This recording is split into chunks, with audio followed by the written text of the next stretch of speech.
There are 15 shark attacks in the seas off Australia each year on average, with one of those likely to be fatal. Attacks by great white sharks tend to be deadly because of their enormous size and power they possess, which breed in Australia's cold southern waters. It was a Tuesday on the 27th of April, 2002, at 7:30 in the morning, when Paul and his friend left the boat ramp and headed out to a place called Saddle Point, which lies 8 miles west of Smoky Bay. Smoky Bay is located on the west coast of the Eyre Peninsula in southern Australia. After several dives at other spots, they reached their final spot at 12:40 a.m. 23-year-old Paul, a scallop fisherman, was using a hookah unit, which is a surface supplied air unit, and was wearing a full wetsuit for the day's work he was about to do on the seabed. He also was wearing a fully activated shark pod meaning protective oceanic device, an electrical shark repellent.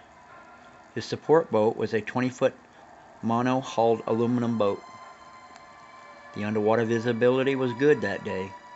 Both Paul and his friend were 1.2 miles from shore, with Paul being 150 to 300 feet from the support boat in 32 feet of water, when everything very bad started to happen.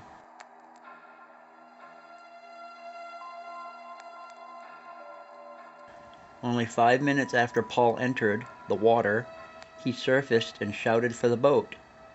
Paul's friend was sorting his catch when he heard Paul calling out to him, yelling his name and to come quick. Paul's friend immediately started the motors of the boat and put the boat in gear and started to head over to Paul. Coming over to Paul, his friend saw a great white shark with Paul in its jaws. It lunged out of the water, shaking Paul and thrashing him, not wanting to let him go, but also not taking him under. The shark was enormous. It was the size of the boat. The girth of it was huge, continuing to thrash Paul on the surface of the water. Paul wasn't screaming at all, in spite of the attack being so violent. Reaching up to Paul, his friend hit the shark with the side of the boat. Then he went around to the steps at the side of the boat and pulled Paul in as the shark let go.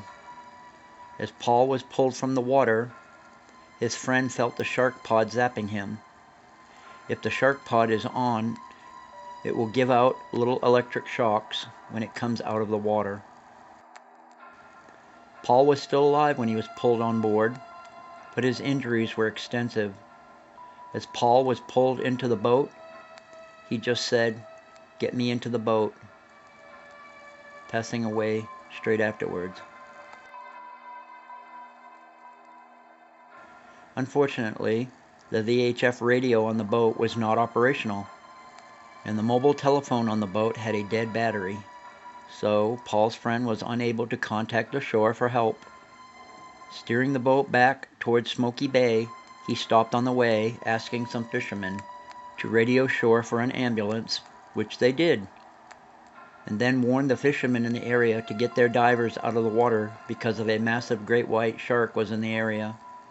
Eventually arriving at the boat ramp, waiting for the ambulance, it was clearly too late to save Paul. A post-mortem examination of Paul's body showed his right leg had been completely amputated through the hip joint. There were also multiple irregular incised bite marks to the buttocks and upper left leg. Death was due to massive blood loss from amputation of the right leg through the hip joint. Examining Paul's wetsuit and diving vest, the pattern of damage was consistent with the dentition of a great white shark, but there was not enough information to gain from accurately determining the shark's size at the time. When it comes to the subject of Paul's 2 shark pods that he owned, one of which he had returned to the manufacturer prior to the attack because of problems experienced with the battery and the on and off switch.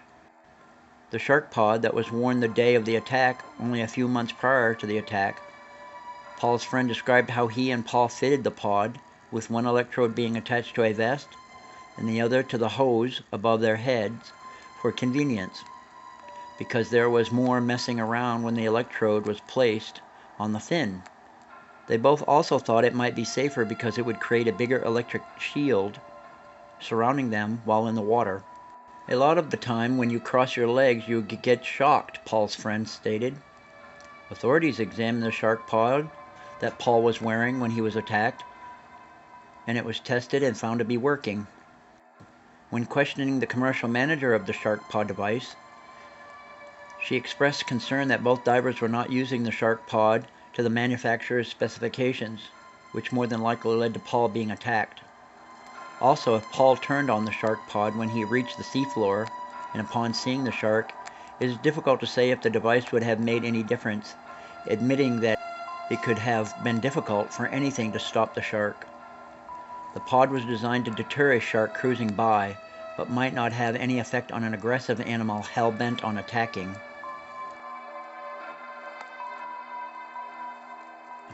It was determined that the shark that attacked Paul was the same 23-foot shark that had been harassing boats in the area during the 2 months prior to Paul being attacked.